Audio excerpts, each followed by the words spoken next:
আরা দুইজনে ওই ঘরের দিকে গেল, গিয়ে তুলুর সাথে দেখা করল। তুলু, তুমি কি কিছু মনে করতে পারছো? একটু একটু হলেও? আমি ভুলে গেছি আমি কে, কিন্তু বক্সটা খুললেই আমার সব স্মৃতি ফিরে আসবে। বক্সটা আবার আলো দিচ্ছে। কি আছে এটার ভিতরে? আমি যদি এটা খুলি, মনে হয় আমি চলে যাব অন্যদিকে। তবুও খুলে দেখি তুলু, হয়তো এই বক্সের মধ্যেই তোমার সব কিছুর উত্তর আছে। তুমি একলা না তুলু, আমরা আছি তোমার সঙ্গে। চলো খুলি এটা।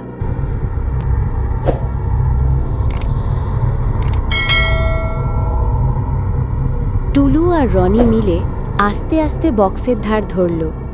বক্সটা খুলে যাওয়ার সাথে সাথে একটা চকচক আলো ছড়ালো চারদিকে, একটা শিরিষের আলো। ভেতরের কিছু একটা ছবি ঝলমল করছে। এই এই ছবি, এটা তো আমার মার। তুমি একটা ছোট ছেলে ছিলে, তুমি তুমি তো মানুষ ছিলে। কিন্তু তুমি ভূত হলে কিভাবে তুলু? বক্সের মধ্যে একটা ছবি, একটা রিং আর একটা ছোট ডায়েরি।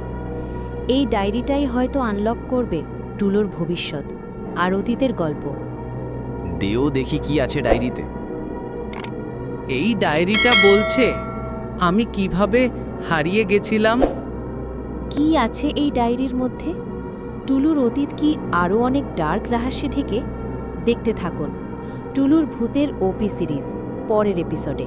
যা পুরো ভিডিওটা দেখার জন্য নিচে দেওয়া লিঙ্কে ক্লিক করুন। আর আমার চ্যানেলের নাম গল্পর দুনিয়া ডি থেকে পরিবর্তন করে নিলয় কার্টুন স্টুডিও করা হয়েছে।